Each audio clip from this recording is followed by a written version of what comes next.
ಮಾಡ್ತಾ ಇದ್ದೀವಿ. ಅದಕ್ಕೆ ಹಿಟ್ಟು ಕಲಿಸ್ತಾ ಇದ್ದೀವಿ. ಹಿಟ್ಟು ಕಲಸಕ್ಕೆ ಬೇಕಾಗಿರೋಂಥ ಸಾಮಗ್ರಿಗಳು ಏನೇನು ಅಂತ ಹೇಳ್ಬಿಟ್ಟು ತೋರಿಸ್ತೀವಿ, ನೋಡ್ಕೊಳ್ಳಿ. ಮೊದಲಿಗೆ ಉಪ್ಪು, ಸ್ವಲ್ಪ ಸಕ್ಕರೆ, ಉಪ್ಪು ಮಿಕ್ಸ್ ಮಾಡ್ಕೊಂಡಿದ್ದೀವಿ. ಮೇಲ್ಪದ್ರನೂ ಸ್ವೀಟ್ ಇರಲಿ ಅನ್ನೋ ಕಾರಣಕ್ಕೋಸ್ಕರ ಚಿಟಕಿ ಉಪ್ಪು, 1-2 ಸ್ಪೂನ್ ಸಕ್ಕರೆ. ಆಮೇಲೆ ಚಿರೋಟಿ ರವೆ ಮತ್ತು ಮೈದಾನ ಮಿಕ್ಸ್ ಮಾಡ್ಕೊಂಡಿದ್ದೀವಿ ಒಟ್ಟಿಗೆನೆ ಒಂದು ಬೌಲ್ಗೆ. ನೆಕ್ಸ್ಟ್ ಒಂದು ಬೌಲಿಗೆ ಮಿಕ್ಸ್ ಮಾಡ್ಕೊಂಡಿದ್ದಲ್ದೇನೆ ಇನ್ನೊಂದು ಬೌಲು ಮೈದಾ ಹಾಕೊಳ್ತಾ ಇದ್ದೀವಿ.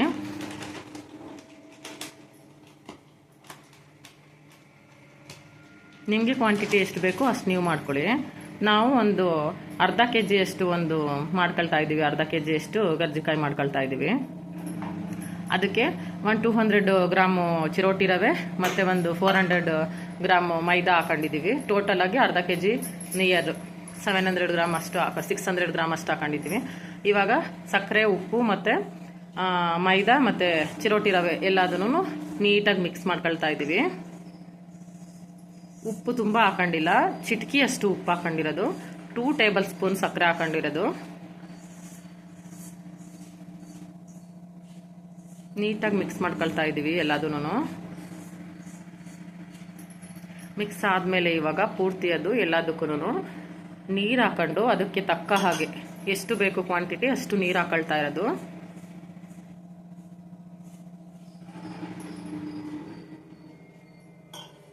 ಅದು ಚಪಾತಿ ಹಿಟ್ಟಿನ ಹದ ಬರುತ್ತಲ್ಲ, ಅಲ್ಲಿ ತನಕ ನೀರು ಹಾಕೊಂಡು ಕಲಸ್ಕೊಬೇಕು.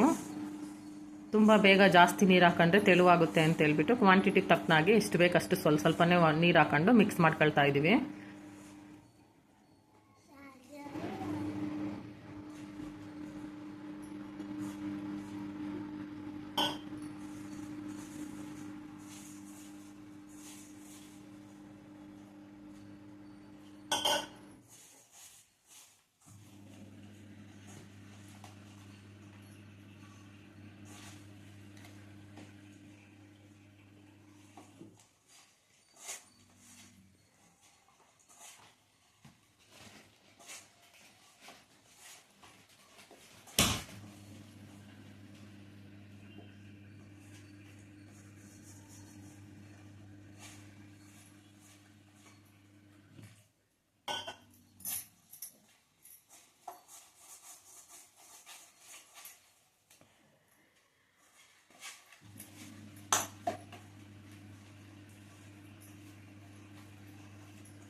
ಸ್ವಲ್ಪ ತೆಳುವಾಯಿತು ಅನ್ನಿಸಿದ್ರೆ ನಿಮಗೆ ನೀವು ಕಲಿಸ್ಬೇಕಾದ್ರೆ, ನಮಗೆ ಸ್ವಲ್ಪ ಹಂಗೆ ಅನ್ನಿಸ್ತು, ಹಂಗಾಗಿ ಚೂರು ಹಿಟ್ಟನ್ನ ಆ್ಯಡ್ ಮಾಡ್ಕೊಂಡ್ವಿ ನಾವು.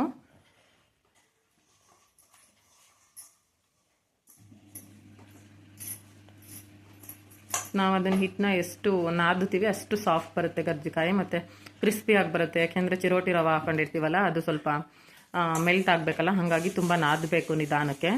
ನಾದ್ಕೊಂಡು ಅದನ್ನು ನಾವು ಎಷ್ಟು ನಾದ್ತೀವಿ ಅಷ್ಟು ಚೆನ್ನಾಗಿ ಬರುತ್ತೆ ಗರ್ಜಿಕಾಯಿ.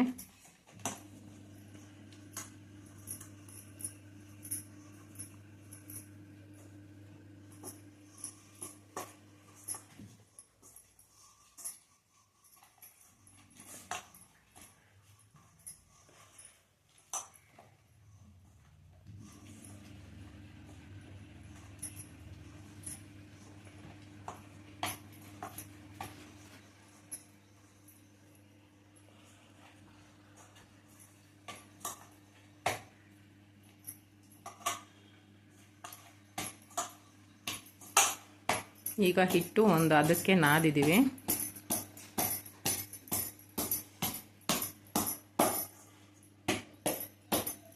ಅದು ಮೈದಾ ಲೆವೆಲ್ಗೇನೆ ಚಿರೋಟಿ ರವೆನೂ ಸಮ ಆಗಬೇಕು. ಏನಂದರೆ ಮೈದಾ ನೈಸ್ ಇರುತ್ತಲ್ಲ, ಆ ಲೆವೆಲ್ಗೇನೆ ಚಿರೋಟಿ ರವೆ ಹದಕ್ಕೆ ಬರಬೇಕು. ಮೈದಾ ಹಿಟ್ಟಿನ ಹದಕ್ಕೇನೆ ಚಿರೋಟಿ ರವೆನೂ ಬಂದಮೇಲೆ ಹಿಟ್ಟು ಚೆನ್ನಾಗಿ ನಾದಿದೆ ಅಂತ.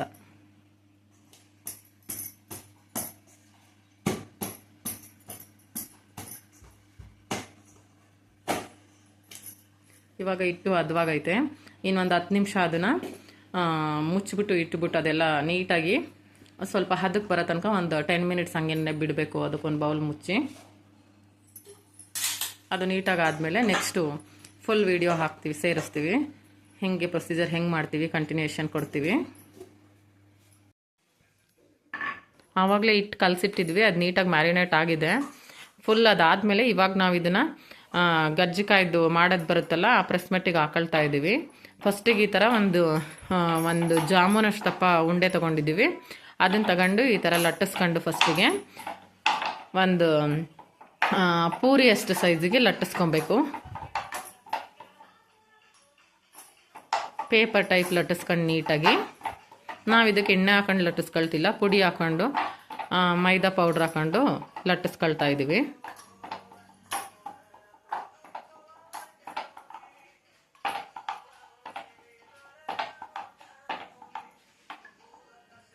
ಓಕೆ, ಇವಾಗಿದು ಲಟ್ಟಿಸಾಯಿತು. ಈ ಸೈಜ್ ಆದರೆ ಸಾಕು.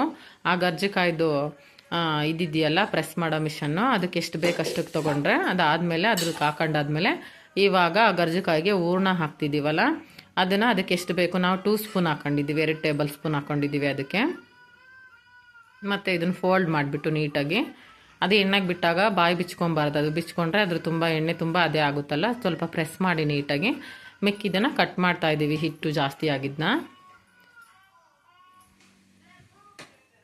ಇವಾಗ ನೋಡಿ ಶೇಪ್ ಎಷ್ಟು ಚೆನ್ನಾಗಿ ಬರ್ತಿದೆ. ಗರಿ ಎಲ್ಲ ಈ ಥರ ಬರುತ್ತೆ. ಈ ಥರ ಬಂದಿದ್ದನ್ನ ಈ ಥರ ಇದು ಮಾಡ್ಕೊಂಡು ಶೇಪ್ ಆ ಥರ ಬಂದಮೇಲೆ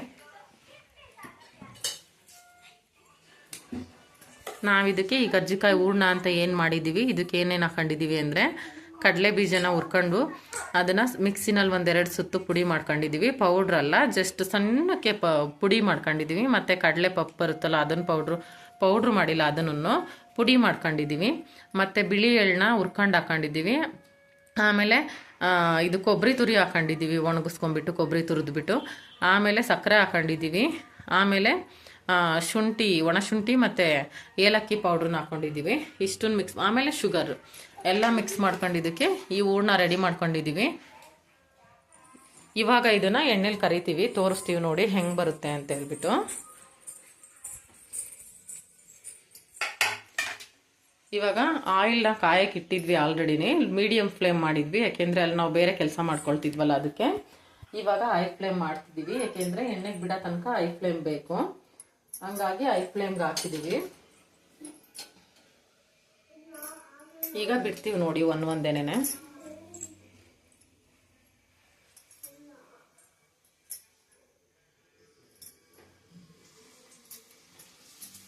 ನೋಡಿ ಎಣ್ಣೆಗೆ ಬಿಡ್ತಾ ಇದ್ದೀವಿ. ನಾವಿಲ್ಲಿ ಬಳಸಿರೋದು ನಮ್ಮ ಮನೆಯಲ್ಲಿ ರೆಗ್ಯುಲರ್ ಆಗಿ ಬಳಸೋದು ಫ್ರೀಡಮ್ ರಿಫೈನ್ಡ್ ಆಯಿಲು. ನೀವು ನಿಮ್ಮ ಮನೇಲಿ ಏನು ಬಳಸ್ತೀರಾ ಆ ಆಯಿಲ್ನ ಹಾಕೊಳ್ಳಿ. ನಾವು ಇದನ್ನು ಬಳಸ್ತೀವಿ, ಹಂಗಾಗಿ ಇದನ್ನೇ ಬಳಸ್ತಾ ಇರೋದು ಇಲ್ಲಿ.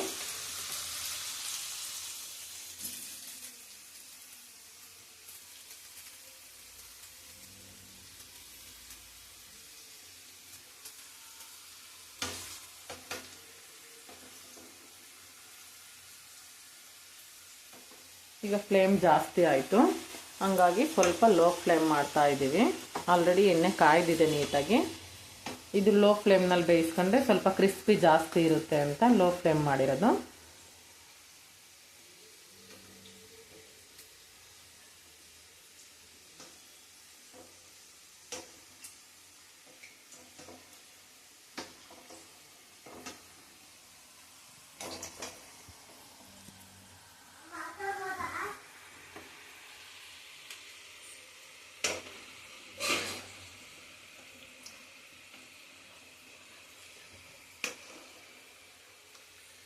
ಅದು ಬೂಂದಿ ಮತ್ತು ಬೇರೆ ಎಲ್ಲ ಆದರೆ ಚೆನ್ನಾಗಿರುತ್ತೆ. ಅದರಲ್ಲಿ ಗರ್ಜಿಕಾಯಿ ಬೇಯಿಸೋಕೆ ಅಷ್ಟೊಂದು ಕಂಫರ್ಟ್ ಅನ್ನಿಸ್ಲಿಲ್ಲ ನಮಗೆ, ಹಂಗಾಗಿ ನಾವು ಇದನ್ನು ಬಳಸ್ತಾ ಇದ್ವಿ. ಗರ್ಜಿಕಾಯಿಗೆಲ್ಲ ಸಿಂಗಲ್ ಎಲ್ಲ ಫೋಲ್ಡ್ ಮಾಡಿ ಎತ್ತಾಕೋಕ್ಕೆಲ್ಲ ಚೆನ್ನಾಗಿರುತ್ತೆ. 2 ಸೈಡ್ ಬೇಯಿಸ್ಬೇಕಲ್ಲ, ಹಾಗಾಗಿ ಬೋತ್ ಸೈಡ್ ಅದು ಚೆನ್ನಾಗಿ ಆಗಬೇಕು ಅಂದರೆ ಈ ಥರದ್ದೇ ನಮಗೆ ಕಂಫರ್ಟ್ ಅನ್ನಿಸುತ್ತೆ. ಅದಕ್ಕೆ ಇದನ್ನು ಬಳಸ್ತಾ ಇದ್ದೀನಿ.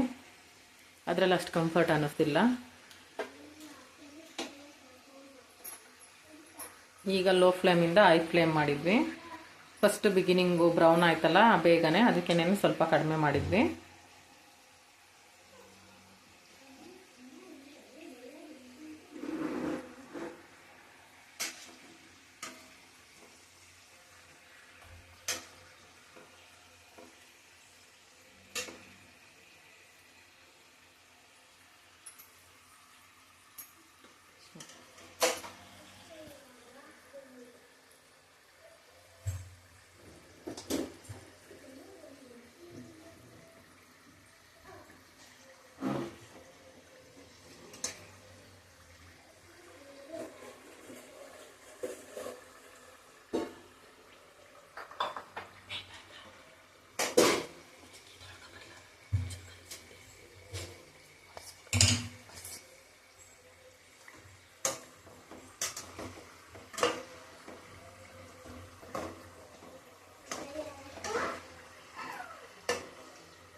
ಈಗ ಇದು ನೀಟಾಗಿ ಬೆಂದಿದೆ, ತೆಗಿತಾ ಇದ್ದೀವಿ. ನೀವೇ ನೋಡಿ ಸೌಂಡ್ ಹೆಂಗೆ ಬರ್ತಾ ಇದೆ ಅಂತ. ಬೇಯ್ತಾಗದು ಈಗ ಆ ಕಡೆಯಿಂದ ಈ ಕಡೆಗೆ ತೆಗ್ದು ಹಾಕ್ತಾ ಇದೀವಲ್ಲ, ಸೌಂಡಲ್ಲೇ ಗೊತ್ತಾಗುತ್ತೆ ಎಷ್ಟು ಕ್ರಿಸ್ಪಿ ಇದೆ ಅಂತ ಹೇಳ್ಬಿಟ್ಟದು. ಅದು ಸ್ವಲ್ಪ ಹೊತ್ತು ಥಂಡಿ ಆಗ್ಬೇಕದು. ತಣ್ಣಗಾಗೋ ತನಕ ಬಿಟ್ಟ ಮೇಲೆ ಅದೆಷ್ಟು ಕ್ರಿಸ್ಪಿ ಇದೆ ಅಂತ ಗೊತ್ತಾಗುತ್ತೆ. ಬಿಸಿನಲ್ಲೇ ತಿಂದರೆ ಗೊತ್ತಾಗಲ್ಲ ಅದು.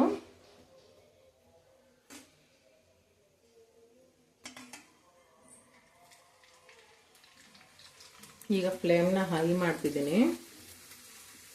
ಮತ್ತೆ ನಾವು ಮಾಡಿಟ್ಕೊಂಡಿರೋದನ್ನ ಎಣ್ಣೆನಲ್ಲಿ ಬಿಡ್ತಾ ಇದ್ದೀವಿ. ನೋಡಿ, ನಾವು ಪೌಡ್ರ್ ಥರ ಎಣ್ಣೆ ಒಳಗಡೆ ಎಲ್ಲ ಉದ್ರ ಥರ ಹರಿದಿಲ್ಲ. ಕೆಲವೊಂದ್ಸಲ ಹಿಟ್ಟು ಜಾಸ್ತಿ ಪೌಡ್ರ್ ಹಾಕೊಂಡು ಹರಿದ್ರೆ ಎಣ್ಣೆ ಒಳಗಡೆ ಎಲ್ಲ ಪೌಡ್ರ್ ಥರ ಬೀಳುತ್ತೆ, ಚೆನ್ನಾಗಿರಲ್ಲ. ಎಣ್ಣೆ ನೋಡೋಕ್ಕೂ ಕಪ್ಪಾಗೋಗುತ್ತೆ. ಎಣ್ಣೆ ಒಳಗೆಲ್ಲ ಬೂದಿ ಥರ ಬಿದ್ದಿರುತ್ತೆ.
ಅರಿಯೋದು ಲೇಟ್ ಅಷ್ಟೇ, ಇದು ಬೇಗ ಬೇಕೋಗ್ಬಿಡುತ್ತೆ. ಒಂದು 5 ನಿಮಿಷಕ್ಕೆಲ್ಲ ಆಗೋಗುತ್ತೆ. ಇದು ಬೇಯಿಸೋದೇನು ಲೇಟ್ ಆಗಲ್ಲ. ಹೌದು, ಇದು ತುಂಬ ಕೆಲಸ ಏನು ಹಿಡಿಯುತ್ತೆ ಅಂದರೆ ಇದ್ರದ್ದು ಏಕೆಂದರೆ ಒಂದ್ಸಲ ಅರಿಬೇಕು, ಮತ್ತು ಅದನ್ನು ಫೋಲ್ಡ್ ಮಾಡಬೇಕು, ಒಳಗಡೆ ಹಾಕಿ ಮತ್ತೆ ಮಿಕ್ಕುತ್ತಲ್ಲ ಹಿಟ್ಟು. ಹಂಗಾಗಿ ಅದು ಜಾಸ್ತಿ ಕೆಲಸ ಅನಿಸುತ್ತೆ. ಬಟ್ ಬೇಯಿಸೋದೆಲ್ಲ ಅರ್ಲಿ ಆಗುತ್ತೆ. ಟೈಮಿಂಗ್ಸ್ ಜಾಸ್ತಿ ಹಿಡಿಯಲ್ಲ ಬೇಯಿಸೋಕ್ಕೆಲ್ಲ, ಬಟ್ ಮಾಡೋಕ್ಕೆ ಸ್ವಲ್ಪ ಟೈಮ್ ಹಿಡಿಯುತ್ತೆ. ಸಣ್ಣ ಕೆಲಸ ಇದು. ಬಟ್ ಮಕ್ಕಳೆಲ್ಲ ತುಂಬ ಇಷ್ಟಪಟ್ಟು ತಿಂತಾರೆ. ಸ್ವೀಟ್ ತಿನ್ನಲ್ಲ ಕೆಲವೊಂದು ಮಕ್ಳುಗಳು. ಮತ್ತು ಸಪ್ರೇಟಾಗಿ ಇದ್ರೊಳಗಡೆ ಈಗ ಕೆಲವೊಂದು ಮಕ್ಳುಗಳು ಕಡಲೆ ಬೀಜ ಮತ್ತು ಎಳ್ಳು ಎಲ್ಲ ಸಪ್ರೇಟಾಗಿ ಕೊಟ್ಟರೆ ತಿನ್ನಲ್ಲ. ಬಟ್ ಇದ್ರೊಳಗಡೆ ಎಲ್ಲ ಹಾಕಿರ್ತೀವಲ್ವ, ಮಕ್ಕಳಿಗೆ ಹೆಲ್ದಿ ಫುಡ್ ಕೂಡ ಹೌದು. ಕೊಬ್ಬರಿ, ಕಡಲೆ ಬೀಜ, ಕಡಲೆ, ಬಿಳಿ ಎಳ್ಳು ಎಲ್ಲ ಹಾಕಿರೋದ್ರಿಂದ ಮಕ್ಕಳಿಗೆ ಹೆಲ್ತಿ ಕೂಡ ಒಳ್ಳೆಯದು. ಮತ್ತು ಮನೆಯಲ್ಲೇ ಮಾಡಿಕೊಡೋದ್ರಿಂದ ತುಂಬ ಹೆಲ್ದಿ ಆಗಿರುತ್ತೆ. ಹೊರಗಿಂದ ಕೊಡೋ ಫುಡ್ಗಿಂತ ಮಕ್ಕಳಿಗೆ ಮನೆಯಲ್ಲೇ ಈ ಥರದ್ದೆಲ್ಲ ಸ್ನ್ಯಾಕ್ಸ್ ಟೈಮಲ್ಲಿ ಈವ್ನಿಂಗ್ನಲ್ಲಿ ಮಕ್ಕಳಿಗೆ ಒಂದು ಕೊಡ್ತಾಯಿದ್ರೆ ತಿಂತಾರೆ ಮಕ್ಕಳು, ಇಟ್ಕೊಂಡು ಆ ಕಡೆ ಈ ಕಡೆ ಓಡಾಡ್ಕೊಂಡು. ಹಬ್ಬಗಳು ಬಂದು ಎಲ್ಲ ಅಮಾವಾಸ್ಯೆ ಹಬ್ಬಕ್ಕೆ ಇದಕ್ಕೆ ಎಲ್ಲ ಮಾಡಿ ನಾವು ಹಾಸನವರಾಗಿರೋದ್ರಿಂದ ನಮ್ಮ ಹಾಸನಲ್ಲಿ ಪಿತೃಪಕ್ಷ ಮಾಡ್ತೀವಿ. ಪಿತೃಪಕ್ಷದಲ್ಲಿ ಎಲ್ಲ ತಿಂಡಿಗಳನ್ನೂ ಮಾಡ್ತೀವಿ ನಾವು. ಪಿತೃಪಕ್ಷದಲ್ಲಿ ಎಡೆ ಇಡಬೇಕು ಅಂದರೆ ನಾವು ಚಕ್ಲಿ ಮಾಡ್ತೀವಿ, ಗರ್ಜಿಕಾಯಿ ಮಾಡ್ತೀವಿ, ರವೆ ಉಂಡೆ ಮಾಡಲ್ಲ. ಬೇಕಂದರೆ ಮಾಡ್ತಾರೆ ಕೆಲವೊಬ್ರು, ಅವ್ರಿಗೆ ಇಷ್ಟ ಇದ್ದರೆ. ಆಮೇಲೆ ಕೋಡ್ಬಳೆ, ನಿಪ್ಪಟ್ಟು, ಆಮೇಲೆ ಚಿರೋಟಿ ಎಲ್ಲದೂ ಮಾಡ್ತೀವಿ ನಮ್ಮ ಕಡೆ. ಎಲ್ಲದೂ ಮಾಡಿ ವಡೆ, ಬೋಂಡ ಎಲ್ಲ ಮಾಡಿ ಎಡೆಗಿಡ್ತೀವಿ. ಕಜ್ಜಾಯ, ಒಬ್ಬಟ್ಟು ಎಲ್ಲ ಮಾಡ್ತೀವಿ. ಎಲ್ಲ ಮಾಡಿಬಿಟ್ಟು ಎಡೆಗಿಡ್ತೀವಿ. ಆಮೇಲೆ ಅಡುಗೆ ಕೂಡ ಅಷ್ಟೇ, veg non veg. First veg ಮಾಡ್ತೀವಿ, ಸೆಕೆಂಡ್ ದಿನ ನಾನ್ ವೆಜ್ ಮಾಡ್ತೀವಿ. ಎಲ್ಲದೂ ಮಾಡಿ ಎಡೆಗಿಡ್ತೀವಿ. ನಿಮಗೆಲ್ಲ ನಾವು ಮಾಡ್ತಾರೆ ಈ ವಿಡಿಯೋ ಎಲ್ಲ ಚೆನ್ನಾಗಿ ಅನ್ನಿಸ್ತು. ನಿಮ್ಗೇನಾದ್ರೂ ನಾವು ಮಾಡೋ ಅಡುಗೆಗಳು ಇಷ್ಟ ಆಯಿತು ಅಂದರೆ ದಯಮಾಡಿ ಕಮೆಂಟ್ಸ್ ಹಾಕಿ. ನಿಮ್ಗೇನು ರೆಸಿಪಿ ಬೇಕು ನಮ್ಮ ಹತ್ರ ಕೇಳಿ, ನಾವೆಲ್ಲ ಮಾಡಿ ನಿಮಗೆ ತೋರಿಸ್ತೀವಿ. ದಯವಿಟ್ಟು ನಮ್ಮನ್ನು ಸಬ್ಸ್ಕ್ರೈಬ್ ಮಾಡ್ಕೊಂಡು ನೋಡಿ, ಸಪೋರ್ಟ್ ಮಾಡಿ. ನಾವು ಹಳ್ಳಿಯವರು, ನಮ್ಮನ್ನು ಬೆಳೆಸಿ ನಾವಿಬ್ಬರು ಸೇರಿ ಯೂಟ್ಯೂಬ್ ಚಾನಲ್ ಮಾಡಿದ್ದೀವಿ. ನಾನು ಮತ್ತು ಅಕ್ಕ ಸೇರಿ ಯೂಟ್ಯೂಬ್ ಚಾನಲ್ ಓಪನ್ ಮಾಡ್ಕೊಂಡಿದ್ದೀವಿ. ಇಬ್ಬರಿಗೂ ಲೈಕ್ ಕೊಡಿ, ಶೇರ್ ಮಾಡಿ, ಕಮೆಂಟ್ ಹಾಕಿ, ಸಬ್ಸ್ಕ್ರೈಬ್ ಮಾಡಿ ನಮ್ಮ ಚಾನಲ್ ನೋಡಿ. ನಮಗೆ ತುಂಬ ಸಪೋರ್ಟ್ ಮಾಡಿ. ನಿಮ್ಮ ಸಪೋರ್ಟ್ ನಮಗೆ ತುಂಬ ಮುಖ್ಯ ಇದೆ. ನಾವು ರೀಸೆಂಟಾಗಿ ಓಪನ್ ಮಾಡಿದ್ದೀವಿ.